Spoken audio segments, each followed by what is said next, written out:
Te ven allá del Salvador y dicen, mirá, y acá se fue sin pagar. Mirá estas argentinas que dejaron un montón de deuda y ahí están. No. Pero bienvenidos a todos los que se conectan de otras partes del mundo. Gracias por vuestra fidelidad. Siempre estamos sorprendidos por la cantidad de views que hay. Estas semanas, Dios mediante, ya está a mitad de la semana que viene, ya vamos a estar en YouTube en 2 millones de suscriptores. O sea, gente que ya está suscripta. Ahora creo que hay 1.981.000, algo así. Pero vamos a tener 2 millones de suscriptores y yo lo veo como almas, porque cada suscripción es un dispositivo. Y cada dispositivo hay detrás una familia. Entonces son 4 o 5 millones. El sueño de cualquier iglesia, el sueño de cualquier predicador, llegar a tanta gente en tan poco tiempo. Así que a todos los que no se han suscrito, pues meten ahí la campanita y entonces reciben las notificaciones y te dicen, cabezón, despiértate que ya empezó el flaco a predicar, y te avisan. Así que eso es bueno. A todos los que están del otro lado, a todos los que están de México hasta Tierra del Fuego, allá en Alaska, en Asia, en donde sea que Dios y la providencia te hayan llevado, estamos listos para que Dios nos hable. Y como dije hace unos instantes aquí, antes de la transmisión en vivo, para una operación a corazón abierto. Voy a transmitirte lo que creo Dios me dijo que te diga. ¿Estamos listos, sí o no? Muy bien. Hace unos días atrás, yo leí una entrevista que le hacían en la gráfica a una gran escritora mexicana, Socorro Venegas. Y ella hizo varios cuentos, varias novelas. El último cuento, el más reciente, se llama La memoria donde ardía. Y ella escribe en todo ese cuento acerca del dolor, poniéndose ella también como ejemplo, ¿no? Es una suerte de ficción con realidad. Y el periodista en esta entrevista le preguntaba a Venegas, ¿qué se pierde cuando realmente perdemos a alguien? Hablando del duelo, hablando de perder a un ser querido. Y ella dice, o responde en la entrevista, nos perdemos básicamente a nosotros mismos. Cuando uno pierde a un ser amado, ya no puede volver a ser el mismo por mucho que quiera. Uno se transforma en un ser mutilado. Y ese es el duelo más grande, el duelo de perder a las personas que fuimos antes. Porque no solo enterramos a un ser querido, sino que nosotros también enterramos sueños junto con esa persona. Entonces, el duelo es estar mutilado. Insisto, no volvemos a ser quien éramos antes del infortunio. Esto decía la autora. Y después agregó, en el momento del duelo, uno está en desventaja con el resto del mundo. Aparecen todos esos que suelen decir, si yo estuviera en tu situación ya me hubiese muerto. Si yo estuviera en tu lugar no sé lo que habría hecho. Y ella dice, a lo que dan ganas de decirle, híjole, ¿y por qué no te moriste, güey? ¿Te hubieses muerto? Pero todos parece que quieren solidarizarse, pero no lo pueden hacer. Y esa entrevista me hizo pensar acerca de la vasta serie de pérdidas que acumulamos en el trayecto de toda una vida y que de algún modo, como dice la autora, Socorro Venegas, van mutilando nuestro alma. Hay pérdidas devastadoras, la muerte de un hijo, el fallecimiento de un cónyuge, una discapacidad, el divorcio, violación, abuso sexual o emocional, un cáncer terminal, infertilidad, un suicidio, alguien que amamos nos traiciona. Otras pérdidas parecen más insignificantes, pero que también duelen. Parecen insignificantes para el resto, pero a nosotros nos duelen. Reprimidas o negadas, se apiñan en nuestras almas como rocas pesadas que nos oprimen, no nos dejan respirar, que nos asfixian, nos quitan el oxígeno. Nuestra piel comienza a arrugarse y envejecer, nos mudamos y nuestras amistades de siempre desaparecen, de a poco nos vamos desconectando, nuestros hijos se van creciendo y cada vez se hacen menos dependientes de nosotros y parece que ya no nos necesitan, y nosotros como padres necesitamos ser necesitados. En una mudanza perdemos algunas viejas y amadas fotografías que ya no podemos recuperar y de las cuales no teníamos copia. Un auto atropella a una mascota fiel. Son pérdidas más insignificantes, pero duelen. Otras son más difíciles de clasificar porque están más ocultas.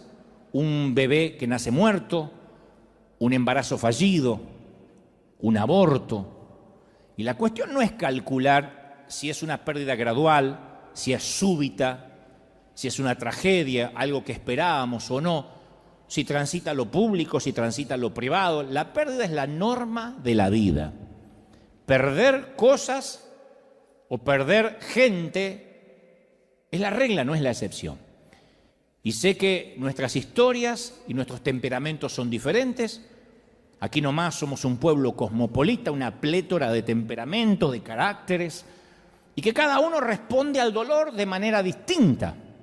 No todos respondemos igual. Pero lo que no podemos es ignorarlo, ni el dolor nuestro ni el ajeno. Respondemos de manera diferente, pero no lo podemos ignorar. Durante muchos años en nuestras iglesias, las iglesias en general, minimizamos las pérdidas.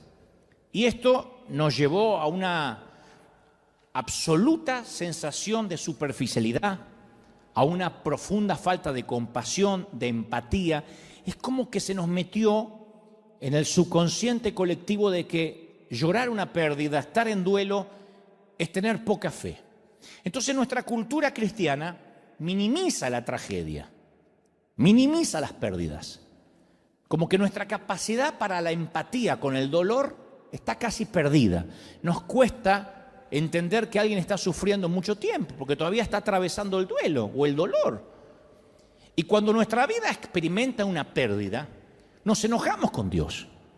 Es tanto la cultura de la superficialidad, que no queremos que nada nos duela, que cuando algo nos duele, lo tratamos como que fuese una invasión alienígena, como que es algo procedente del espacio exterior, que esto no estaba en los planes ni de Dios, ni siquiera del diablo. El diablo no puede ser tan malo para que me pase esto. Es como que nos sorprende en sobremanera que algo nos tenga que doler. Entonces lo ignoramos. Queremos ser indiferentes ante las pérdidas, ante los dolores, ante los duelos. Y yo me pregunto, si tanto ignoramos el dolor, ¿por qué hay tanta gente depresiva, aún en la iglesia? ¿Por qué aún en las congregaciones hay una explosión de drogas prescritas para el insomnio, para la ansiedad, como nunca antes en otra generación? Nos cansamos de oír en consejería pastoral la cantidad de gente que se empastilla para dormir, porque de otra manera no puede conciliar el sueño. No estoy minimizando el dolor, digo, ¿por qué? Si lo ignoramos, hay tanta gente que depende de psicofármacos para poder tener un poquito de paz. Jesús definió el proceso del crecimiento en la vida con estas palabras, y lo dijo de manera literal, al punto, como siempre él hablaba de manera que no quede en duda. Dijo, si el grano de trigo, Juan 12:24, perdón. Si el grano de trigo no cae en la tierra y muere, queda solo. Pero si muere, lleva fruto, lleva mucho fruto. Si no muere, queda solo. Si muere, lleva mucho fruto. Si el grano se guarda en una cajita, sigue siendo grano, estéril. Tengo un grano, sí, pero no se reproduce. Para que crezca, para que traiga fruto, tiene el grano que morir. No estar enterrado, sino estar plantado. Entonces Jesús, todo el tiempo que habla, caracteriza la vida cristiana como una muerte. Hay que morir. Toda la palabra y todo lo que el Señor hablaba es, tienes que morir para poder resucitar, tienes que pasar por la cruz. Y la iglesia tenemos una posición única, me parece a mí, no sé cómo decirlo, un privilegio, una providencia, para acompañar a la gente en las coyunturas críticas de sus vidas, en esos momentos donde se siente morir o literalmente muere a algo. Estoy hablando de muerte de seres amados, enfermedades serias. La iglesia debemos entender los divorcios, los traslados geográficos, con todo lo que significa dejar atrás el mundo conocido para aventurarnos de nuevo a algo que no teníamos ni idea ni en mente, una cultura distinta, un idioma diferente en este caso. Esos son los momentos de discipulado para ayudar a las personas a salir de nuestra tendencia cultural de adormecer, de ignorar el dolor. Tenemos la oportunidad única de abrazar a la gente y decirle, estás pasando dolor, este es el sitio correcto, no podrías venir a otro lugar. Pero tristemente, durante años, y esto es una autocrítica, Hemos visto a personas que han sufrido abuso en su pasado y nunca le hemos permitido transitar su dolor. Le decimos, no recuerde el pasado. No vaya para atrás, porque ahí no conocías a Cristo y no le permitimos que haga la transición, el duelo, como decíamos el domingo pasado. Para poder avanzar a veces hay que retroceder y ver qué hicimos mal para no repetir el error. De otro modo estamos condenados a repetirlo. Celebramos el Día de las Madres y a veces nos olvidamos de ser sensibles o empáticos con las parejas estériles, con las mujeres solteras para las cuales el Día de la Madre es el domingo más difícil del año porque sus sueños de concebir se alejan más y más. Pero nosotros nos olvidamos de esas mujeres y decimos, es el Día de las Madres. No digo que con esto no lo vamos a celebrar, digo que nos olvidamos de la empatía de las mujeres que en un día normal y tradicional están sufriendo. La gente pierde un hijo y nosotros lo exhortamos que rápido vuelvan a su vida normal como les sea posible. Perder un hijo que no tiene nombre, que es un dolor que presumo no se va nunca. Citamos Filipenses 4:4, le decimos regocijaos en el Señor siempre. Una persona nos cuenta que está atravesando un dolor, un divorcio, una separación, una traición y le recitamos Romanos 8:28 y le decimos, y sabemos que los que aman a Dios, todas las cosas le ayudan a bien. Sí, yo lo sé, pero estoy atravesando un dolor, nos confiesa. Y a veces no le dejamos que atraviese su luto, que haga el proceso de ese valle de sombras por la pérdida de sus sueños. David dijo, aunque atraviese el valle de sombras, o sea, no es una opción, tenemos que atravesarlo, no acampar ahí, no quedarnos ahí de por vida, pero eventualmente tendremos que atravesar valles de dolor. Un joven comienza a explorar su pasado, busca arqueológicamente en su niñez y se da cuenta que enfrenta el abandono que sufrió cuando niño y nosotros le decimos, no mires para atrás, ahora es un adulto, mira para adelante, pero es necesario que él vaya y sane. Pero tenemos mucho miedo a prestarle atención al dolor.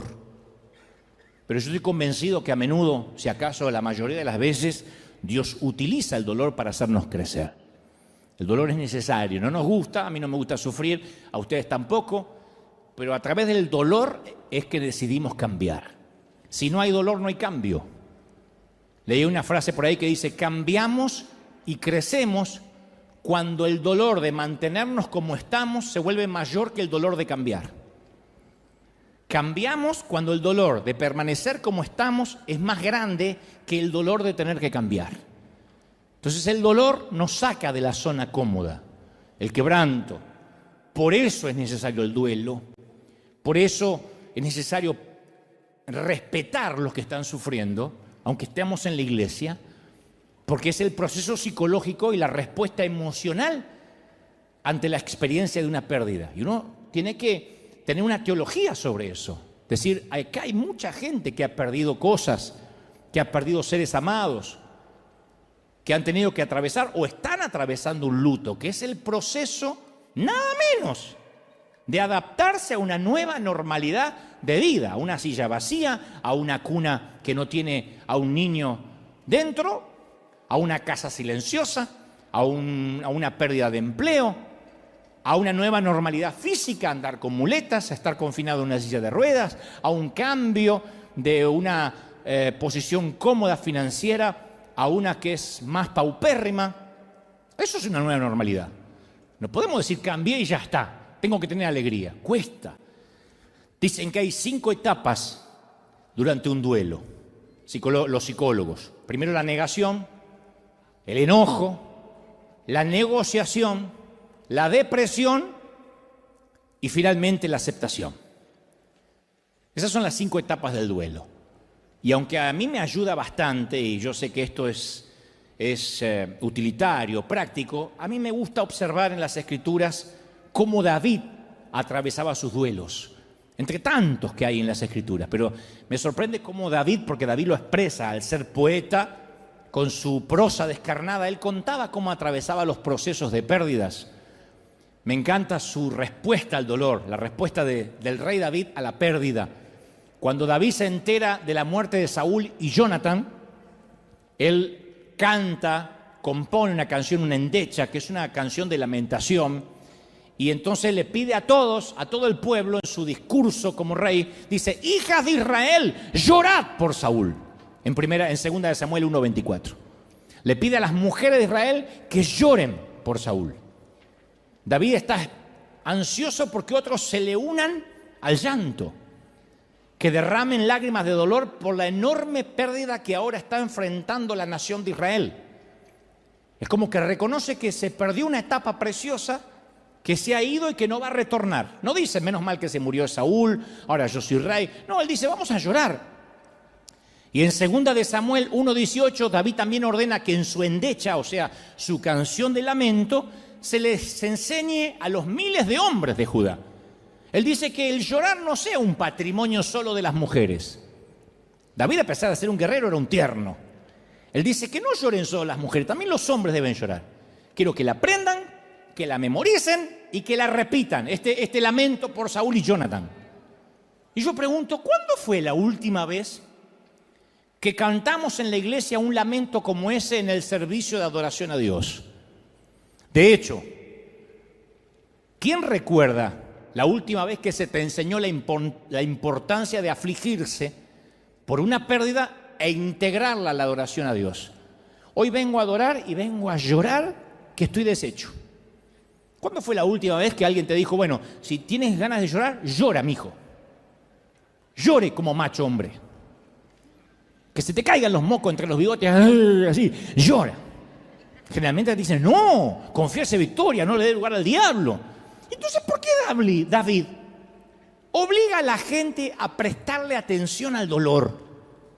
¿Por qué quiere que ellos expresen su dolor, insisto, por las muertes de Saúl, el ex rey, y Jonathan, su hijo?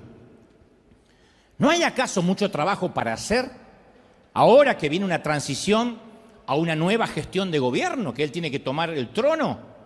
¿No tiene otras directivas financieras, económicas para dar?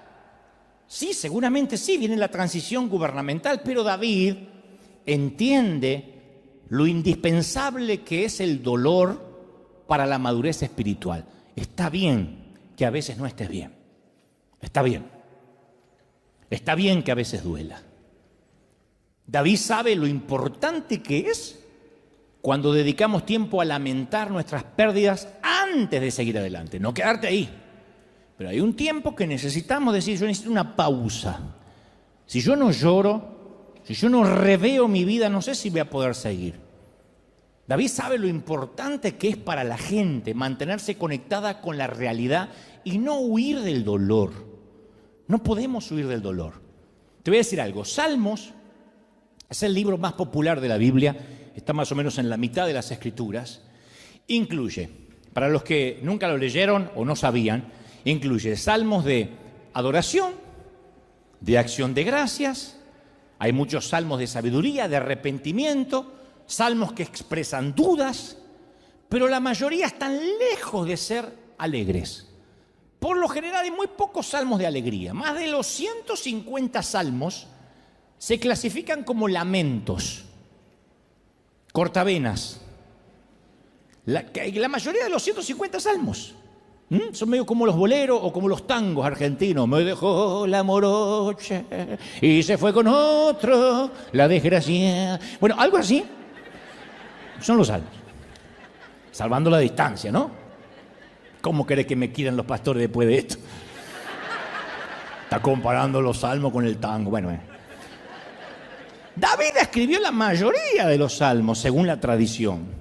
Y los lamentos prestan atención a la realidad, a esta vida que a veces se pone dura, a la vida que a veces se pone difícil y a veces hasta brutal y nos deja en la lona y parece que nos quitó el oxígeno.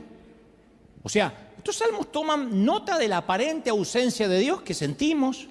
No digo que Dios está ausente, lo que nosotros sentimos como tal. Los salmos advierten cuando las circunstancias parecieran que nos hacen creer que Dios ni siquiera es bueno, que nos abandonó. Esas situaciones que dicen: no me digas que Dios me está amando y cuidando porque yo no lo siento así ahora. Salmos que claman consuelo, que claman compasión. El Salmo 43:2 dice, ¿por qué andaré enlutado por la opresión del enemigo? Se lo pregunta a Dios, ¿por qué tengo que andar con dolor? Porque el enemigo no para de oprimirme. El Salmo 77:8 dice, ¿has cesado tu misericordia? ¿Cuántas veces oramos así en privado? Señor, ¿te olvidaste de mí? ¿Te olvidaste de tener misericordia de mí? Dice el salmista. Salmo 42:3 dice, fueron mis lágrimas mi pan de día y de noche.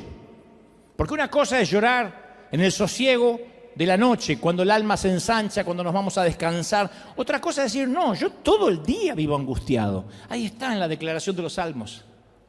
Salmo 88:6 dice, me has puesto en el hoyo profundo. Un salmo que le echa la culpa a Dios de estar en el hoyo.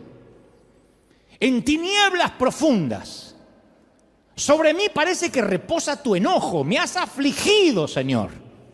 Ahí están escritos, son crónicas descarnadas. Y muchos de nosotros hemos adoptado la costumbre de negar el dolor, de negar la aflicción. No, estoy bien, estoy bien, estoy bien, estoy bien, estoy bien. Y mientras te llevan en la ambulancia al hospital.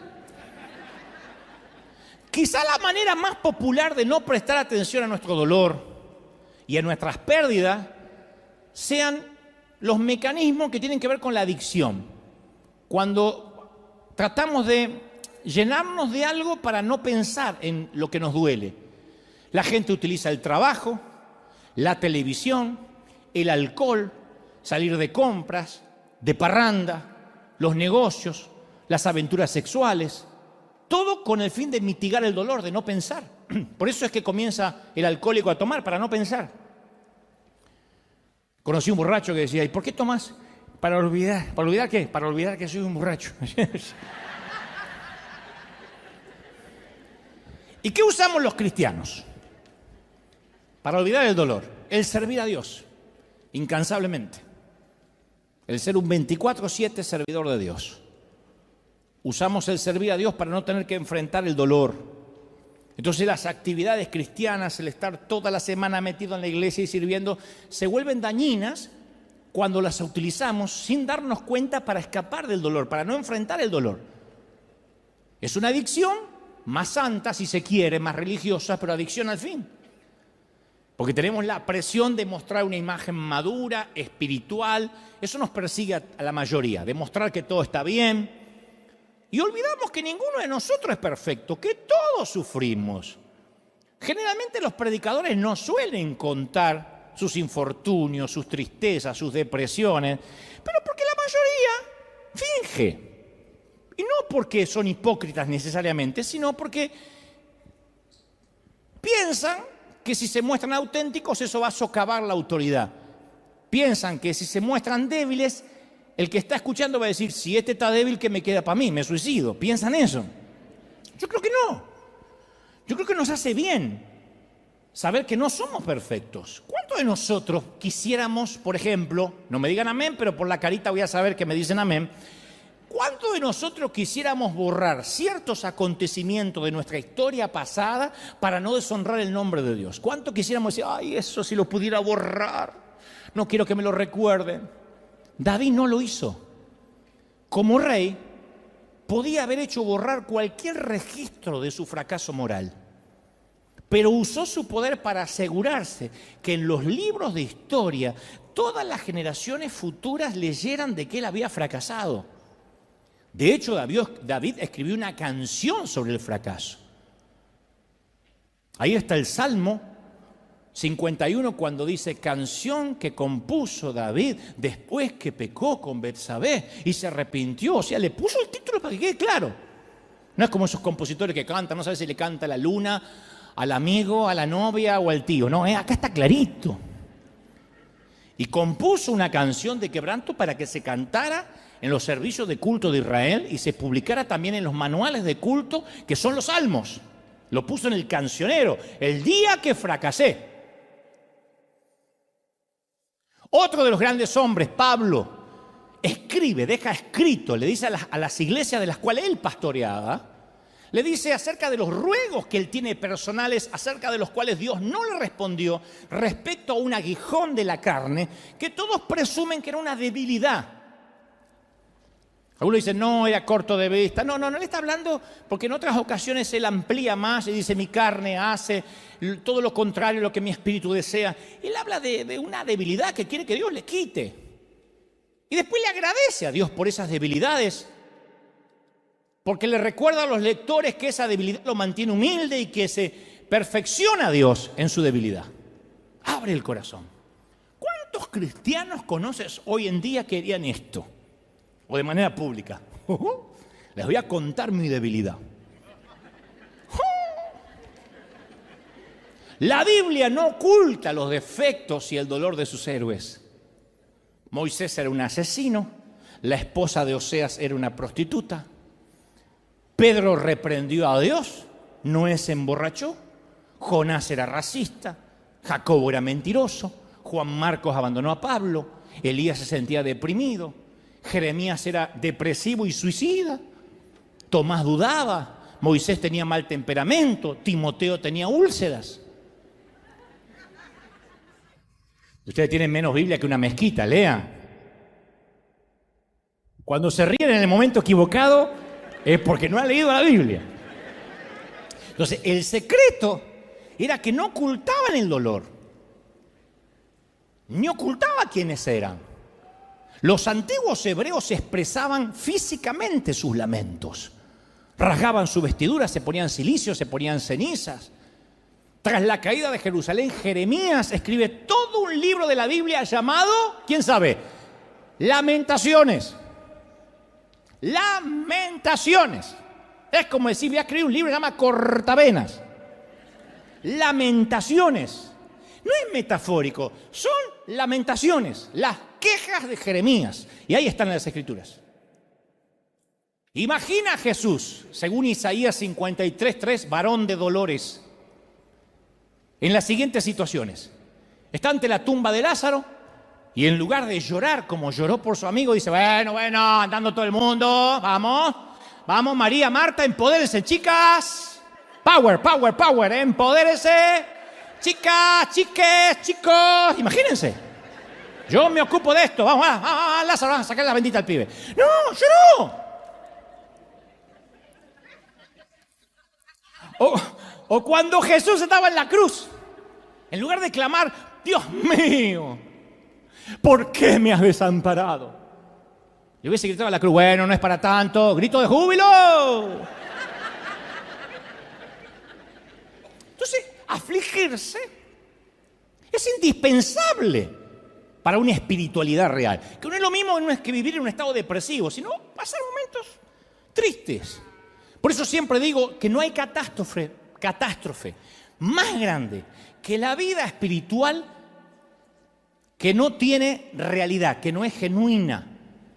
Cuando estamos sumergidos en una falta de realidad, no hay peor cosa, lo voy a decir de una manera fina para que entiendan los que fueron a la Universidad de Harvard, como yo fui.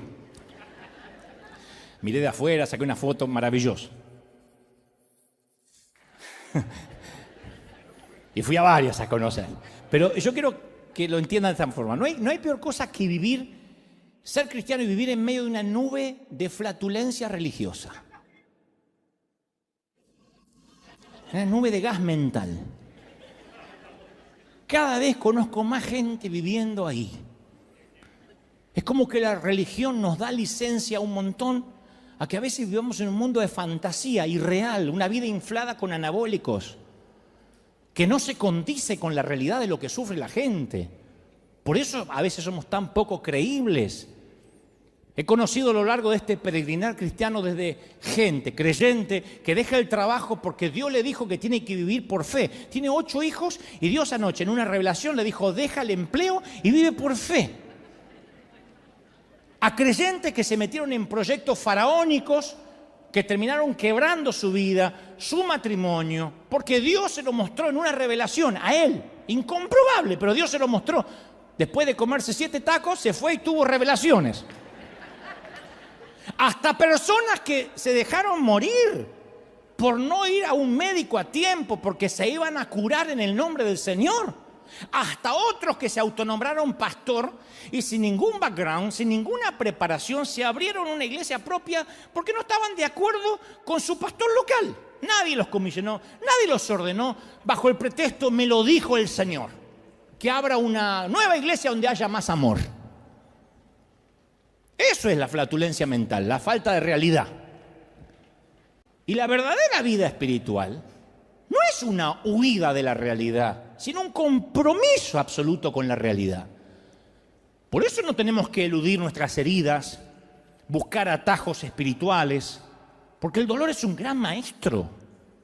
El pasar por estas situaciones difíciles nos enseñan cómo vamos a aconsejar a otras parejas, a otros padres, a otros abuelos, si nunca hemos sido pareja, padres ni abuelos.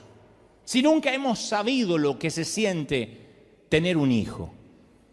¿Puede alguien que nunca fue mamá aconsejar cómo ser mamá a una que sí parió? No. ¿Podemos entender lo que vive un enfermo terminal de cáncer si nunca tuvimos más que un resfrío? A veces el dolor nos conduce por situaciones difíciles, pero termina enseñándonos, haciéndonos docentes para poder tener empatía con los que sufren. Job lo perdió todo en un solo día. El profeta en un solo día pierde todo: familia, riquezas, salud. Y muchos de nosotros experimentamos pérdidas, pero bueno, a lo largo de toda una vida, ¿no? No en un solo día. Pero sí perdemos cosas. Perdemos nuestra juventud. Bueno, ustedes, no yo tanto, pero ustedes están perdiendo la juventud. No hay forma de detener el proceso del envejecimiento. Ni con cirugías plásticas, ni con cosméticos, ni con una buena dieta, ni con ejercicios diarios. El proceso del envejecimiento, la ley de entropía, no se detiene. ¿Quién no ha perdido sus sueños? El sueño de una carrera que quería seguir, un matrimonio, los hijos que esperaba. Y también experimentamos pérdida cada vez que emigramos a un nuevo país. Así te vayas a un mejor país. Así salgas de Venezuela, de Buenos Aires, de México y te vayas a Suiza. Hay pérdida de lo conocido, de los seres queridos. La mayoría de nosotros experimentamos una pérdida catastrófica en uno o en varios momentos de la vida. Cuando un miembro de la familia muere repentinamente, un infarto o un ACV, cambió radicalmente la historia de tu apellido. Cuando nuestro cónyuge tiene una aventura con otra persona, cuando nos encontramos solos después de un divorcio doloroso, cuando nos diagnostican un cáncer, cuando nos despiden después de 20 años en la misma empresa, en la misma compañía, de un trabajo estable, cuando nuestro hijo nace con una discapacidad seria y sabemos desde que es chiquitito que posiblemente nunca se va a casar, nunca conducirá un automóvil, nunca tendrá autonomía. Y lo sabemos desde que tiene 5, 6, 7 años, que ese niño va a vivir con nosotros y que algún día nos vamos a morir y ese chiquito va a quedar, o ese hombre con mente pequeña, mente de niño, va a quedar a merced de quienes quieran soportarlo, porque solo un padre lo puede amar así. Solo una mamá lo puede amar así.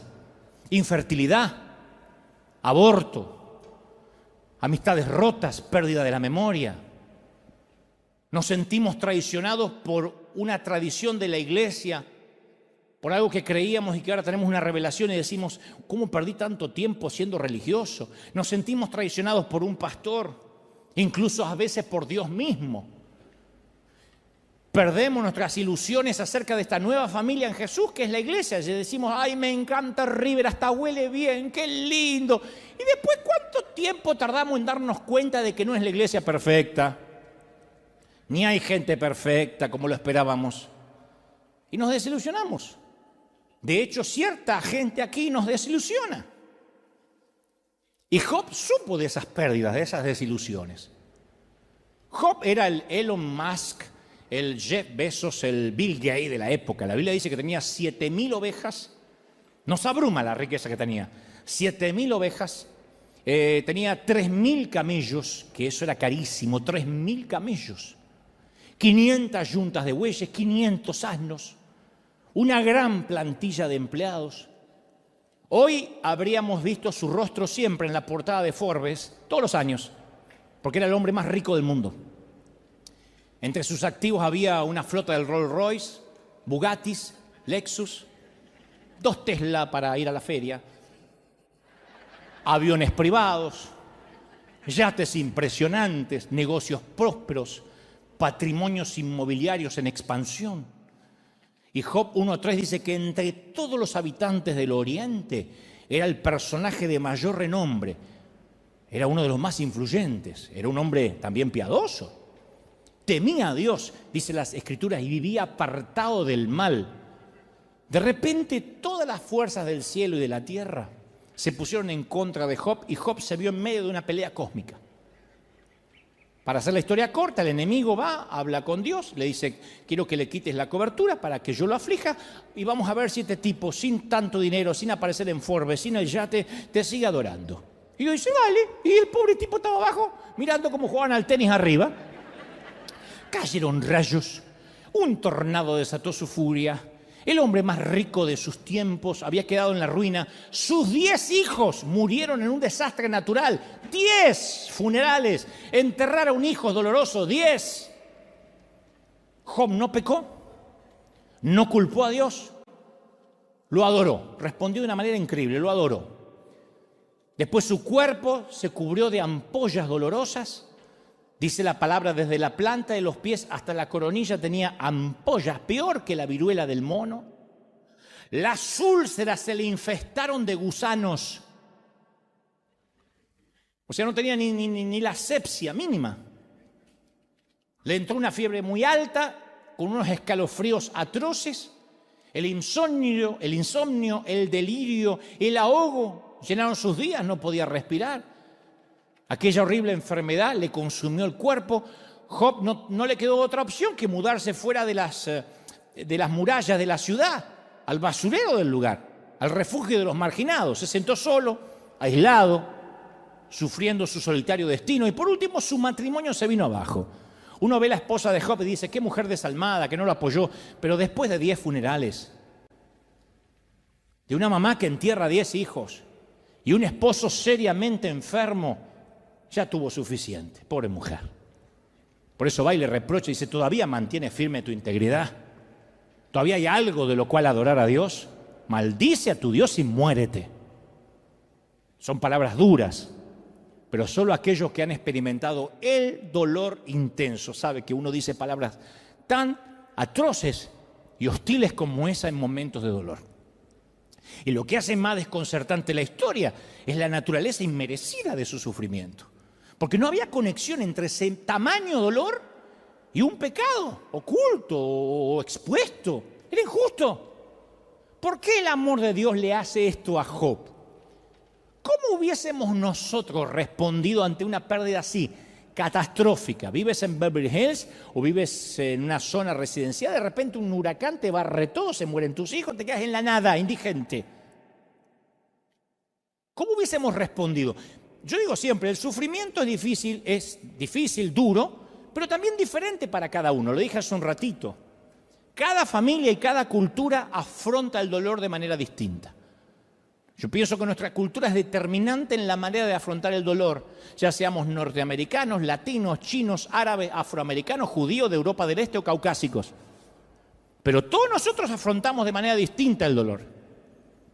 En un extremo del espectro están los anglosajones, los gringos, los huesos colorados, que siempre que hacen un funeral o tienen dolor, ellos tienen unas emociones, parece como sin alboroto y sin desorden. Parece que de chiquitito le dicen, si algún día tenés un infortunio, no pierdas la calma. Yo he ido a los primeros funerales en mi vida, gringos, son muy pragmáticos. La mayoría, siempre hay excepciones a la regla, ¿no? Pero la mayoría no sabe si estás en un memorial o en la entrega de los Oscars. ¿Vieron los memoriales o los funerales gringos? Son así. Pasa el hijo del difunto totalmente estoico, el chiquito tiene 11 años y pasa así, como para una graduación, vestido impecable como un gato de rico, todo así. Y dice, oh, papá era realmente genial. Oh, ¿sabes? Me enseñó a jugar baloncesto y me hacía las mejores malteadas. Y está el viejo ahí en el cajón, pero ni lo mira. En el extremo opuesto estamos los latinos. que nos pasamos toda la noche llorando frente al ataúd. Y es más, hay peores. En lugares como Italia y Grecia, las mujeres llevan ropa negra por el resto de su vida, las griegas y las italianas. Ropa negra por el resto de su vida después de la muerte de su esposo. Capaz que tienen 3 maridos más, pero con ropa negra. Y en los funerales italianos, yo los he visto, hasta golpean el féretro con los puños, gritan el nombre del muerto. Las viudas enojadas insultan al muerto porque se murió. ¡Imbécile! ¡Ma calzone! ¡Perché si morto! ¡Perché si morto! ¡Mi hai lasciato vedova pianto! ¡Perché si morto! Y todo el mundo se enteró. Saltan dentro de la tumba cuando bajan el ataúd, se tiran arriba, lo tienen que sacar. Torna indietro, Enzo Giuseppe, torna indietro, torna. Que dice, retorna, vuelve de la vida. ¿Lo que va a volver? Enzo se quiso mandar a mudar hace años y ahora tiene la oportunidad. Torna indietro, Giuseppe, Enzo. Y nuestra cultura cristiana, ¿cómo es? Tratamos de evitar el dolor. Pensamos, no, esto que me pasa no es de Dios, debe estar relacionado con mis pecados. Lo mejor es que me mantenga un tiempo lejos de la iglesia hasta que me recupere. Fíjate vos, qué locura, qué ironía, qué contrasentido. La gente abandona la iglesia porque se siente mal para ir a la iglesia. Es como decir, estoy demasiado enfermo como para ir al hospital. Esperás que me recupere y ahí veo al médico para no decepcionarlo. ¡Una locura! ¿Y cuál es el corazón del cristianismo? Nos dice que el camino a la vida es a través de la muerte, como el grano de trigo, y la resurrección. Ahora, yo sé que es más fácil predicarlo que vivirlo, yo lo sé. Pero tenemos que familiarizarnos con el dolor y decir, sí, ahora me toca pasar esto. Mira, cuando somos chiquitos, se crea una barrera. El cerebro está tan bien diseñado por Dios que cognitivamente el cerebro crea una barrera defensiva para librarnos del dolor. Eso es uno de los más grandes regalos de Dios. Por ejemplo, si un nenito, una niña, un niño experimentó abuso en su niñez, sexual o emocional, la negación es un mecanismo sano de supervivencia. Es como que la mente, para proteger al niño, la propia mente del niño le quita, evita el sufrimiento y le permite al niño soportar esa circunstancia dolorosa en la mayoría de los casos. Es muy saludable no experimentar esos dolores cuando uno es un infante, con el fin de sobrevivir emocionalmente. No obstante, la transición a la adultez nos exige que maduremos y superemos esos mecanismos de defensa de la negación y mirar de frente a la realidad. Porque Jesús dijo, y conoceréis la verdad y la verdad os hará libres. Pero si no conocemos la verdad, nunca tendremos libertad.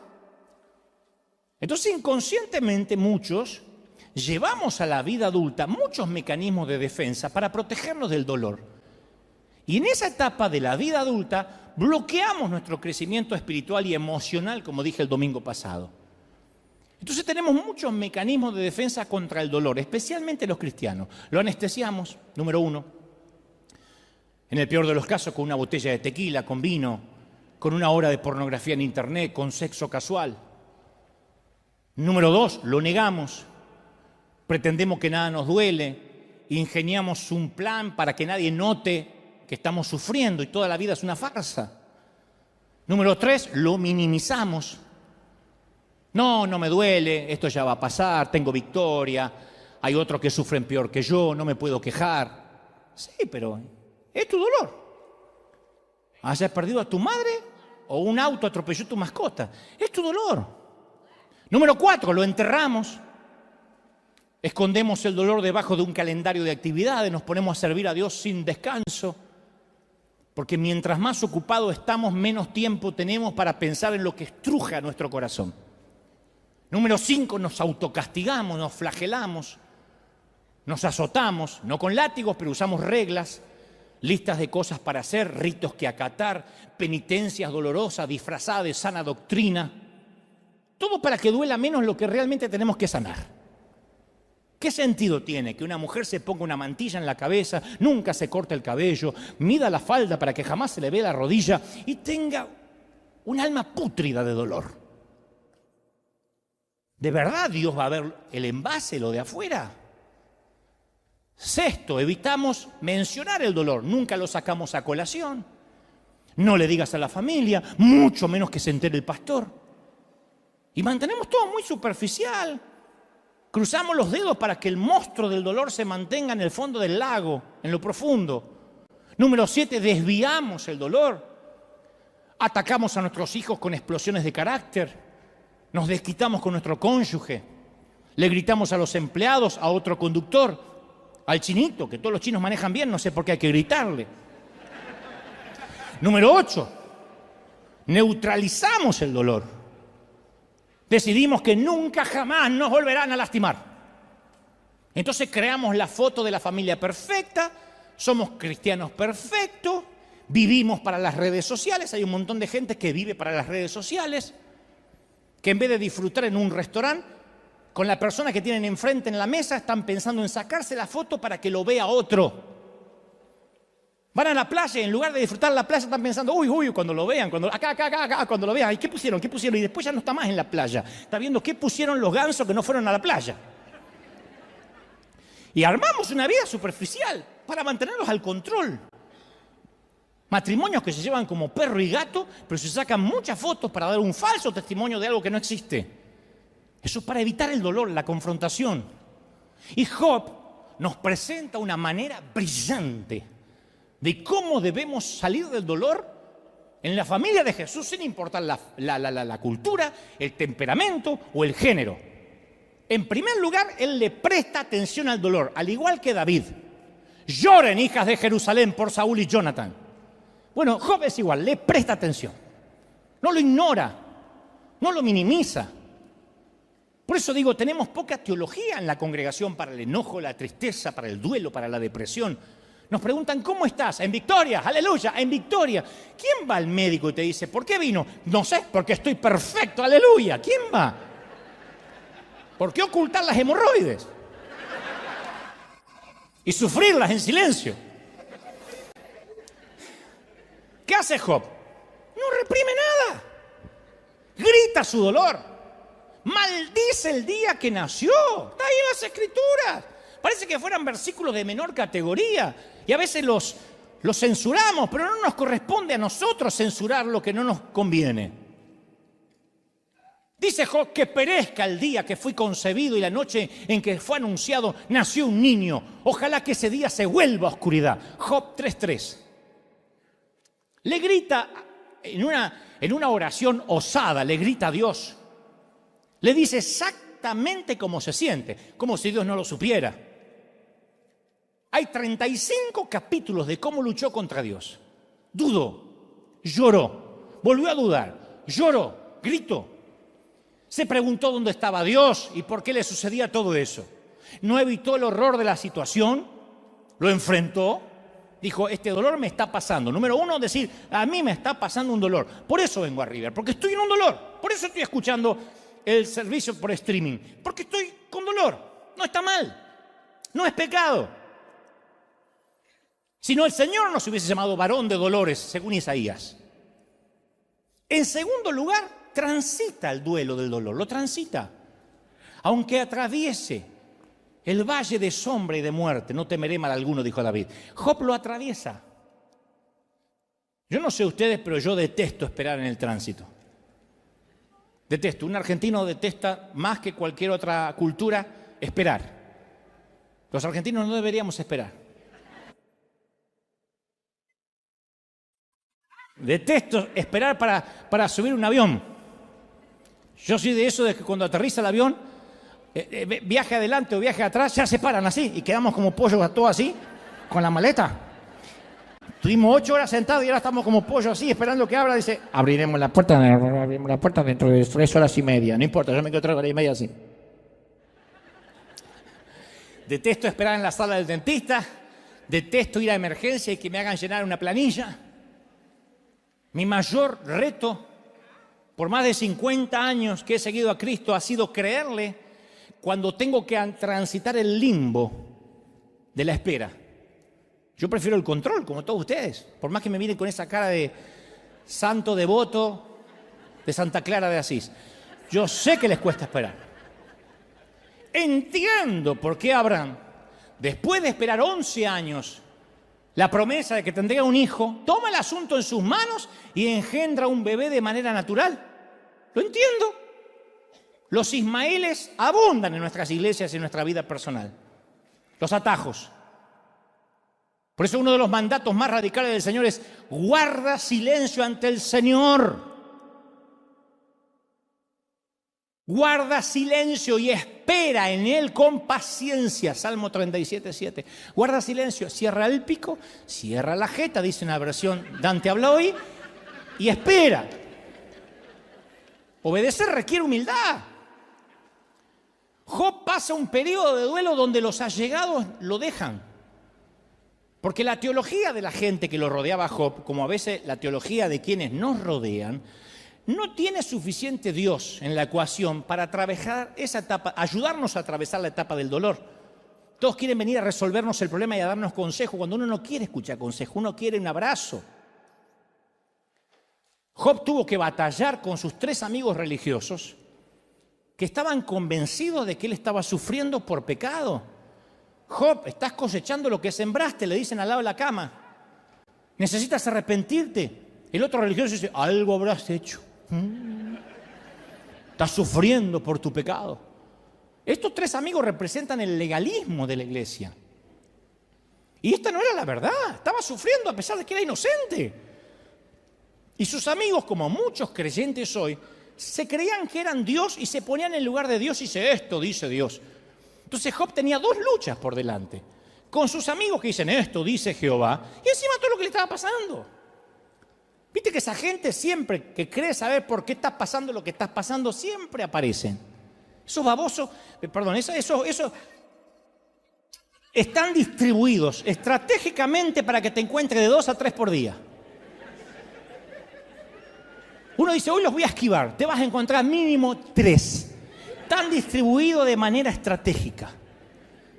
En sus intentos de explicar lo que Dios está haciendo, te torturan. ¿Te pasó de sentirte peor después de haber hablado con gente que en teoría vino a alentarte?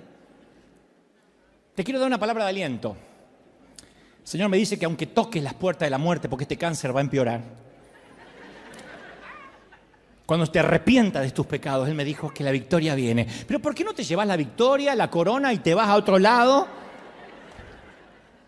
Hay momentos que te exasperan. Entonces Job entendió que él no puede oír a nadie cuando está pasando de luto, que no sea el que viene a abrazar, decir: estoy contigo. Vamos a salir juntos de esto. Se supone que somos amigos, se supone que soy tu pastor y vamos a salir juntos. No pregunta por qué. En tercer lugar, Job acepta sus límites. Se siente que es limitado. Yo me pregunto si la pérdida más grande que todos vamos a tener es un día darnos cuenta de que tenemos límites. Eso nos hace humildes. El principio de la sabiduría es saber todo lo que no sabemos. Job aceptó sus límites. Yo te voy a dar una lista realista y cruda de tus límites, porque me están mirando diciendo: yo no. Yo te voy a dar una lista. Me voy a incluir. Nada más para que no se sientan solitos. Me voy a incluir. Nuestro cuerpo físico. Nuestro cuerpo se está muriendo. Todos nuestros cuerpos se están muriendo. Todos estamos más cerca de la tumba que del útero. Todos, ninguno va al revés. Ninguno va en reversa. Todos nos estamos muriendo y algún día regresaremos al polvo. Todos tenemos que comer, beber y dormir para vivir un día más. Fíjate qué dependencia. ¿Quién dice: yo me puedo acostumbrar a no comer? El día que te acostumbras a no comer, te morís. Pero todos tenemos que comer, beber y dormir. Ni siquiera todos los cirujanos plásticos del mundo pueden detener tu proceso de envejecimiento.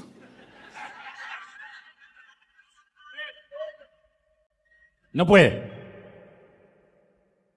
Otro límite: nuestra familia de origen. Nuestra familia actual, como te dije el domingo pasado, nuestro origen étnico, el país natal, nuestra cultura, nos dieron límites, dones y límites. Todos llegamos a nuestra edad adulta con límites heredados de nuestra familia. Nuestro estado civil es un límite. El matrimonio es un límite, la soltería es un límite. Son límites dados por Dios. Si eres casado no puedes hacer las cosas de soltero. Si eres soltero no puedes hacer las cosas de casado. El número de niños que tengas es un límite. No es lo mismo un matrimonio que tiene 2 hijos a uno que tenga 14. Dígame si no es un límite. Nuestra capacidad intelectual. Ninguno de nosotros es brillante en matemáticas, ingeniería, carpintería, física y música al mismo tiempo. Ni siquiera un argentino es bueno en todo eso. Nuestros talentos y dones son límites. Jesús tenía todos los dones. Yo puedo tener 2, 3, capaz que tú tienes 10. Pero es un límite. Los recursos financieros. Estamos limitados a los recursos. Nuestro nivel de prosperidad nos limita. Nuestra materia prima. Dios nos dio una personalidad, un carácter, un yo único. Yo tengo dentro del espectro autista un síndrome que integra la categoría más amplia del trastorno del espectro. Es un don y es una limitación a la vez, porque ese trastorno neurobiológico, en mi caso, es un don grande para escribir, para crear, para hablar, pero me limita en ciertas emociones, socialmente, me produce ciertas rutinas obsesivas compulsivas que no te importan, no te voy a contar porque eso es chismerío, no viene al caso. Nuestro tiempo es un límite, tenemos una vida para vivirla. No podemos hacerlo todo. A mí me gustaría vivir en Oregon y disfrutar la lluvia de ahí de Portland, en la Toscana, Italia, en Manhattan, pero no puedo. Quisiera tener otras profesiones, otras disciplinas, no puedo, mi tiempo no me alcanza, la vida ya no me alcanza. Nuestro entorno o iglesia es un límite. Trabajamos en medio de cardos y espinas. ¿Quién no quisiera la iglesia perfecta? Pero nosotros no tenemos perfección para darla, de modo que la podamos exigir. ¿Quién tiene un código de moral demasiado alto para decir merezco la mejor iglesia? Nuestra comprensión espiritual es un límite. Dice Deuteronomio 29, lo secreto le pertenece a Dios. Entonces, crecer significa que no somos el centro del universo, que no somos el eje del planeta. Y para algunos es muy doloroso aprender esto. Pero nuestro ego tiende a ser tan exagerado que actuamos a veces como si fuésemos Dios. Y tenemos fantasías, por eso las famosas flatulencias mentales. Siempre estamos hablando de las grandes visiones y queremos hacer más de lo que Dios dispuso que hagamos. Nos agotamos pensando que podemos realizar más cosas de las que podemos hacer. Corremos sin pausa, convencidos que si paramos, nuestro mundo se va a detener. La iglesia, los negocios, los niños, que todo se va a parar. No, nada se va a parar. Nos vamos a ir de aquí. El mundo hará, los que te quieren, 1 minuto de silencio. La tana golpeará, la italiana, tu ataúd y dirá, más calzones, ¿para qué te fuiste? Regresa en tieto. Los gringos dirán, se fue, menos mal. Pero te fuiste. Entonces a veces tenemos que bajarnos de nuestro trono para unirnos al resto de la humanidad. Es una obligación, eso es crecer. Una parte de nosotros odia esos límites. Y esto es en parte la razón por la cual sentir dolor es un requisito para alcanzar la madurez espiritual, porque los límites nos hacen pensar, wow, qué dependiente soy de Dios. ¿Viste lo que uno siente cuando se enferma? Cuando nos agarró COVID, que uno dice, no, yo más o menos la pasé, pero hay algunos que no se podían mover de la cama. Es un espanto esa sensación donde ayer estabas bien y de repente el dolor es en todo el cuerpo, te ahogas. Ahí uno dice, qué limitado soy. Yo tenía planes para las vacaciones, para ir a tal lado. Esa es la lección de Job. Porque él no solo fue transformado espiritualmente, sino que cuando entendió que el dolor era un maestro, dice que el Señor lo hizo prosperar de nuevo. Y le dio 2 veces más de lo que tenía. Y el Señor bendijo los últimos años de Job más que los primeros. Su riqueza se duplicó. Dios le dio 10 hijos nuevamente y vivió por muchos años. Pero eso lo recibió cuando supo que el dolor era su maestro. Cuando dijo, estoy limitado, dependo de Dios. Él es mi gracia, Él es mi favor. Su poder se perfecciona en mi debilidad. Alguien tiene que decir amén. Mira, mucha atención a esto. El mensaje central de Cristo es que el sufrimiento y la muerte traen resurrección y transformación. Pero recién viene la resurrección cuando algo muere. Ahí nace lo nuevo.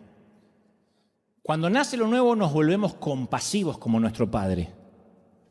Si pasaste por una enfermedad, por un problema familiar, recién ahí entiendes al pobre, a la viuda, al huérfano, al marginado, al herido. Por primera vez los comprendemos y no los juzgamos. El dolor nos despoja de las pretensiones, de lo que no es esencial. Estamos más aptos para deshacernos de cosas que no son importantes. Viste que el dolor hace que uno decida qué es lo que te va a importar y qué es lo que ya no te va a importar. Nos libramos de tener que impresionar a otros, ya no nos motiva a agradar a la gente, ya no vivimos para las redes sociales. Aprendemos a decir, Dios sabrá por qué, no tengo idea por qué me pasa esto. Aprendemos a decir, Dios sabrá por qué, no entiendo. Porque ahora nos caracteriza una mayor humildad, una mayor vulnerabilidad. Colocamos a Dios, el dolor hace que coloquemos a Dios en el centro de nuestras vidas y comencemos a rechazar las metas pueriles, superficiales, trivias. Fluye un nuevo amor de nosotros que antes no teníamos. Entonces quiero que entiendas esto.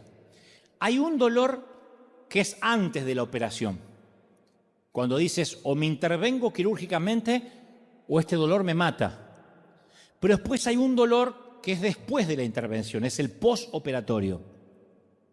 O tiempo de recuperación, que le dice, vaya y haga reposo, no se mueva. Hay gente que después de la operación ha tenido que dormir sentado, sentada.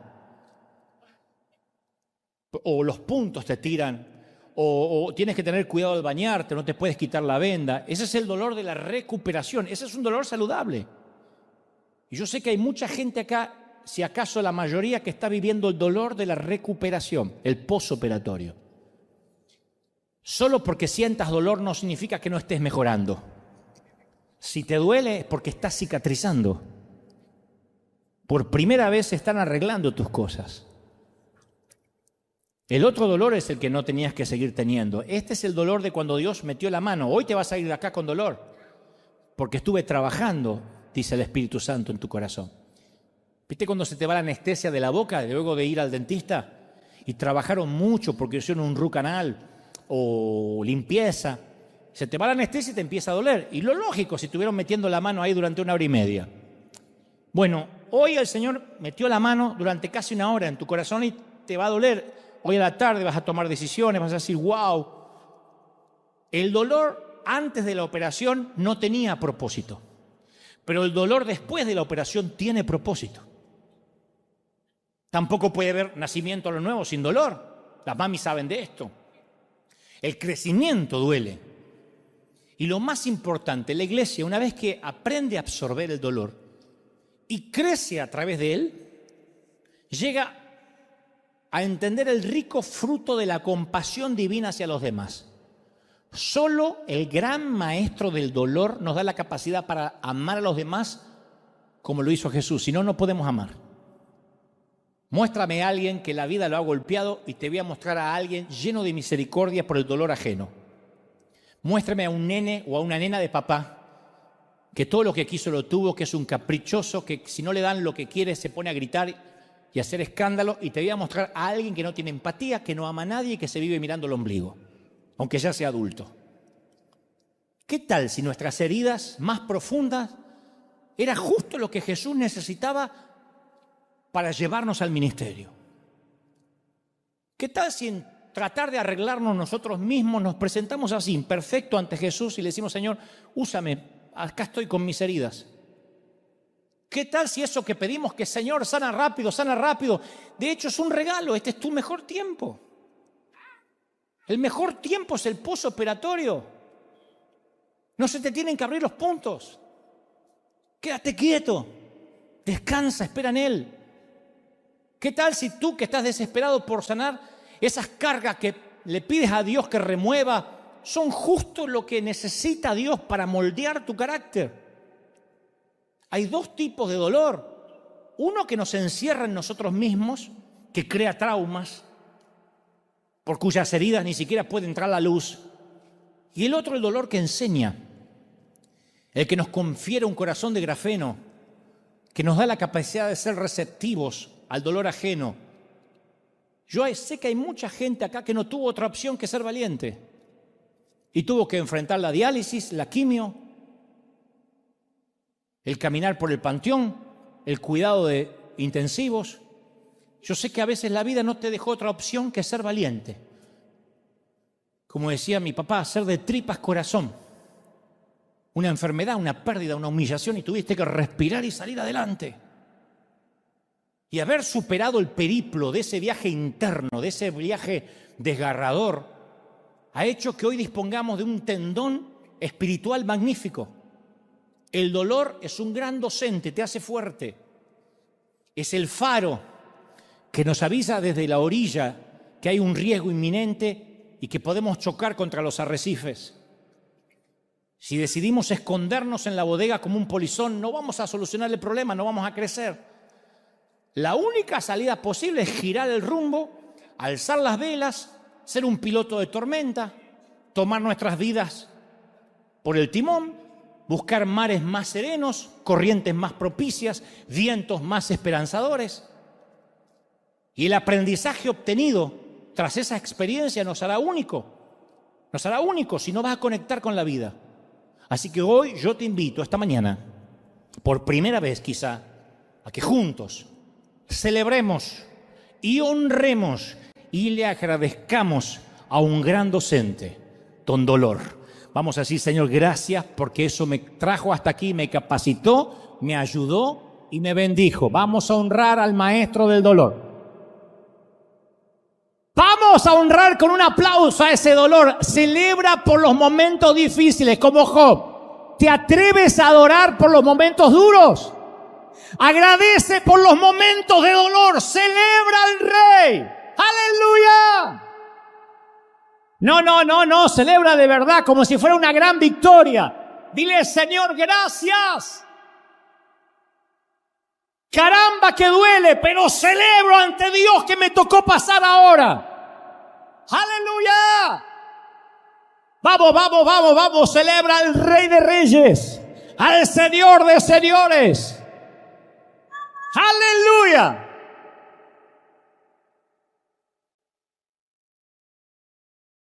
Esta semana escuché un secreto que te lo voy a regalar, una perla más antes de que te vayas. La escuché de un gran predicador. Él dice que ha entendido a lo largo de las crisis y los dolores que ninguno de nosotros puede achicar, hacer que sea más pequeño la transición del dolor de aquel tiempo que ya Dios determinó. Si Dios dice que son 3 meses, son 3 meses de recuperación. Si te operas, los intestinos o te hacen un vaciado, lo que sea, son 4 o 5 meses de postoperatorio. Nadie puede achicar el tiempo que Dios dispone en el proceso. Lo que podemos es alargarlo. Levantarte a hacer ejercicios, moverte de la cama si te dijeron que no. Dios dice, son 3 meses para salir de Egipto y entrar en la tierra prometida. Nadie podía hacerlo menos de 3 meses, pero sí pudieron alargarlo hasta 40 años. El tiempo que dure tu dolor, más de lo que Dios dijo que tiene que durar, es tu decisión. El dolor nos va a ocurrir a todos, el sufrimiento es una opción. Entonces uno tiene que decir, Señor, tú has estipulado un tiempo porque me quieres procesar, me quieres enseñar muchas cosas. Te pido que yo no sea quien alargue ese tiempo, que no haga cosas que no me están permitidas en este duelo. Quédate quieto, descansa en el Señor. No hay nada que puedas hacer. ¿Me oíste? No hay nada que puedas hacer. Solo espera en el Señor, confía en Él. Es duro confiar en Él y sí, a veces no se ve nada, pero sigue confiando en Él. Él fue fiel, Él no ha cambiado a pesar de tu infidelidad. No estires, no alargues el proceso del dolor. No la friegues, no la arruines. Hoy te vas operado, yo acabo como cirujano de cerrar lo que abrí. Voy a quitarme los guantes. Acabo de transmitirte lo que creo Dios me dijo que te diga. Ahora quiero que llegues a casa, te recuperes, no estires el tiempo. Ven a ver a Dios inmediatamente, consulta a tu médico todos los días, lee la prescripción médica todas las mañanas, si es posible, todas las noches, sea lo primero que hagas cada mañana. Y lo último cada noche es antes de irte a descansar, lee la prescripción médica. No corras tras el efecto placebo. No me duele, no tengo nada, estoy en victoria. Dile, sí, Señor, me duele. Sí, Señor, estoy triste. Sí, Señor, estoy angustiado. Eso es normal. Corre al médico cada vez que lo necesites. Tú no querrías que tu hijo te oculte lo que siente. No le ocultes lo que sientes a Dios. Y vas a ver cómo día a día empiezas a sanar. Y empiezas a sanar. Y empiezas a sanar. Y día a día el dolor es menos. Y es menos. Y es menos. Y cuando mires hacia atrás, va a ser una anécdota menor. Va a ser una etapa de tu vida donde aprendiste. Y la vida te va a encontrar más maduro. Y más sólido. Y más lleno de compasión. Y antes de criticar a una pareja que se lleva mal, antes de criticar a alguien por una mala elección sexual, antes de señalar al que se viste diferente, el dolor te habrá hecho pasar por la humillación y sabrás entender a los que piensan distinto, a los que viven diferentes realidades. El corazón se te va a llenar de misericordia, porque solo un soldado que estuvo en la guerra y está herido y tiene cicatrices sabe lo que es asistir a otro herido. Los demás son religiosos, son museos de santos, son muñecos de cera religiosos, cáscaras vacías con sonrisas pintadas. Pero en River somos gente que sufre, que ha sufrido y vamos a por los perdidos. Vamos a por los heridos. Alguien tiene que decir amén. ¿Cómo te ama el Señor? ¡Aleluya! ¿Cómo te ama el Señor? Vamos a por los perdidos. Vamos a por los heridos, por la gente rota. ¡Aleluya! Vamos, vamos, vamos, vamos, celebra el Rey de Reyes. El Rey está en casa hoy. Uy, di conmigo fuerte, para que toda la gente de los continentes repitan, di conmigo, Señor Jesús, entra en mi corazón, perdona mis pecados. Esta oración es impresionante, ¿eh? Dile, anota mi nombre en el libro de la vida. Hazme una nueva criatura. Ayúdame, Señor. Ahora levanta las manos, quiero orar por todo. Y tú también ora. Vamos a orar por los que están en casa. Vamos a orar por los que están necesitando salir del trance, por los que están en duelo. Hay aquí familias que literalmente están atravesando duelos. El domingo pasado oré por una querida hija de nuestra congregación que su hijo fue asesinado hace días atrás. Y entonces ella decía, tengo tanto dolor. Y yo le decía, no puedo hacer más nada que abrazarte, mija. Mami, yo te estoy abrazando y decir, estoy contigo, saldremos juntos. No vas a salir sola del valle de sombra y de muerte. Y yo estoy haciendo lo mismo ahora contigo, donde estés, en tu casa, acá. Te abrazo para que salgas de este duelo. Los que están atravesando el duelo de cosas rotas, de cosas perdidas, de sueños fallidos. Para aquellos que van a enterrar junto con su separación recuerdos, para aquellos que están enterrando junto con un ser querido que se fue, la nostalgia de lo que fuiste alguna vez y como dijo aquella periodista, sientes que el espíritu está amputado y no hay prótesis para espíritus amputados, no hay prótesis, lo que hay es cicatrización. Y dile al Señor, yo quiero atravesar el duelo contigo, no me sueltes. Yo te aseguro que estás en un ambiente controlado. Te sientes solo, pero estás en un ámbito controlado. Es una suerte de vivero donde estás. Tú crees que estás en medio de una isla, en la isla Galápagos, pero como las pequeñas tortugas a las que le ponen un pequeño fuentón, así es como te mira Dios. No estás en una isla, estás en un ámbito controlado. Hay decenas de ángeles que a un chasquido de dedos del Señor correrán a tu ayuda. No habrá más carga. No habrá más dolor del que podrás soportar. Dios sabe de qué estás hecho y sabe cómo te está forjando. Y Él te ha deshecho y te ha hecho muchas veces como el alfarero. Pero deja que el Señor te procese. No pelees más, no des más cosas contra el aguijón. Deja que Dios procese tu carácter en medio del dolor. Vamos, llora si quieres llorar. Llora como macho hombre. Llora como una dama mujer.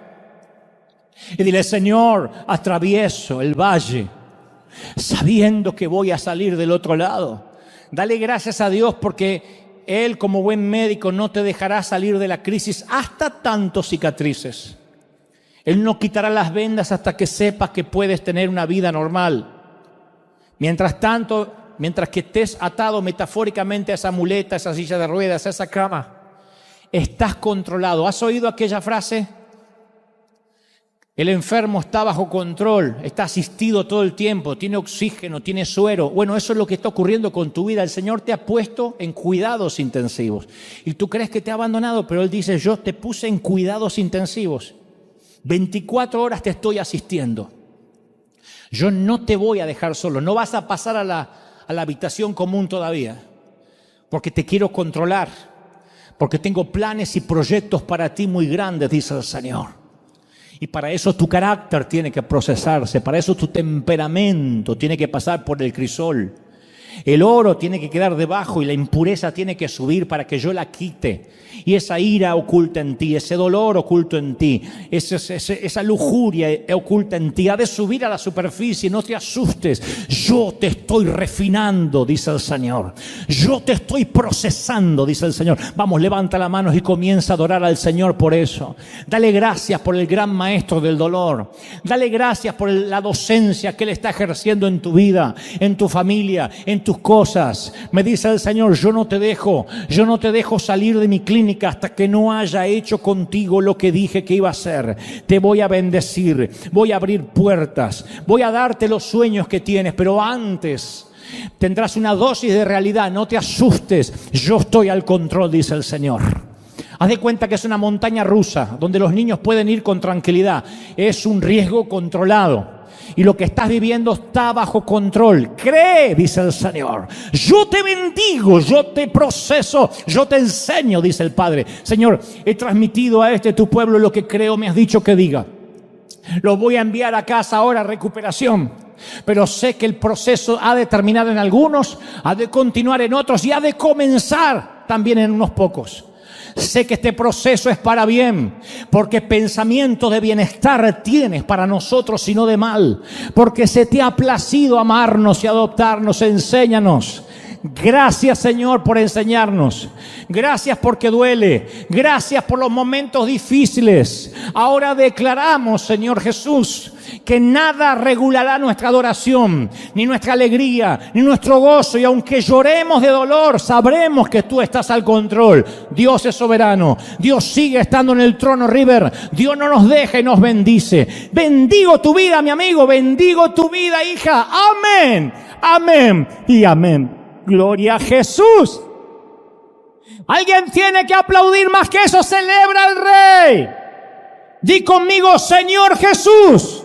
Fuerte. Señor Jesús, recibo esta palabra en el cuerpo, en la mente, en el alma, en el espíritu. Amén y amén. Gloria a Jesús.